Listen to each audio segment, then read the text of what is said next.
Samahan nyo kami makilafang dito sa Barangay 11 San Mariano, Isabela. Bago nga pala kami makarating dyan mga best friend ay kailangan muna namin sumakay ng bangka. Mga pinsan ko pala yung mga kasama ko dito mga best friend. Hindi nga pala libre yung pagsakay dito mga best friend. 10 pesos kada isang tao at kapag back and forth naman ay 20 pesos. Kaya din nilang magtawid ng mga sasakyan dito. Kaso mga 2 wheels at 3 wheels lang at di ko alam kung magkano. Dasagwan nga pala itong pinagsakyan namin mga best friend. Hindi din pala ganun kalalim yung ilog dito. Kaya kung gusto mong makalibre, ano pang ginagawa mo? Languyin mo na, mag-isa mo. Kung tutusin nga pala mga best friend, hindi nga pala ako yung pupunta dito ngayong araw na to. Yung auntie ko sana. Ang kaso, wala kasi magbabantay ng tindahan niya kaya ako yung napasabak. Bale, piyesta at binyag pala yung eksena ngayong araw na to mga best friend. Iket na palaban manin Pagkain yun kaya for the go.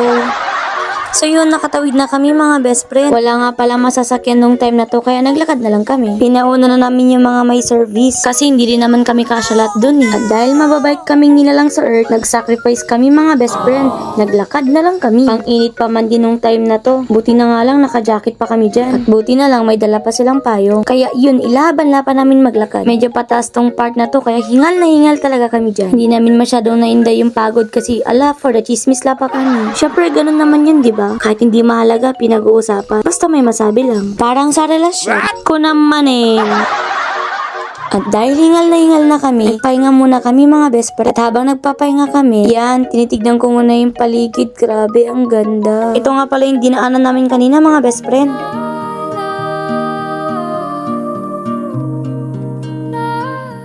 After nga namin magpahinga dito mga best friend, ayan, for the go ulit kami. At malapit na kami sa katotohanan. Hindi naman pala siya ganun kalayo Kulang pa nga yung nilakad namin. Puro kami reklamo dyan, buti nakarating na kami. Abutan ko nga yung mga kadardara ko sa Pinas Aditida sirok mangga nakatambay. Hi kay Auntie Chona! And to all my kasinsin out there, hi! Hi din kinanggalagi! Wow! Pagkarating nga namin mga best friend ay nagpahinga muna kami. At saktong hinintay pa namin yung nagpabinyag. Tulalay ang auntie mo. Hi Manang Jing! Gutom ka na ba? Ako din. Itong pinuntahan nga pala naming bahay dito mga best friend ay kamag-anak namin, si Auntie Ambi. Nandito nga pala kaming lahat ngayon sa ilalim ng puno ng mangga. Alam ko, sinabi ko na yun kanina. Pero syempre, inulit ko lang ulit. Dito kasi yung may pinakamalilim na area. Kaya nandito kami. Nang Ambi, partakang ka nung mabisin tatang mon. May video okay nga pala dito mga best friend. Kaso hindi kami makasingit Tignan nyo naman. Puro lalaki kasi yung mga nandoon. Tapos, lasing na sila. Kaya naman, nakakahiya at nakakatakot na lumapit. Ito nga pala yung itsura ng puno ng mangga mga best friend. Wow! Nung dumating na yung nagpabinyag, eto na mga best friend, kainan na. So many people nga naman on earth Ito talagang pinaka best part sa buhay ko, ang kumain. Aminin! Kayo rin! Saan ko na kayo, tamatay kayo? Ay, charot lang. Ala, sige man kayo lang kay babain. Ado pa di kusina da. Bisita lang din ako. So ito nga yung pinggan ko mga best friend. Wala makikialam, gutom ako. Gangis ka na! Jonah! Gangis ka! Hindi pala ako nag-iisa mga best friend. Bago matapos tong araw na to, nagkantahan muna sila mga best friend. Hindi sila nagpatal sa mga nauna kanina. Talaga ilaban-lapan nila yung boses nila. Sa dito nga, pila-pila sila mga best friend. Kailangan makakanta muna bago sila uwi. Go, go, go!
Next naman, napaka-singers ng mga person. So that's all for this video mga best friend. Thank you for watching. Bye-bye! Bye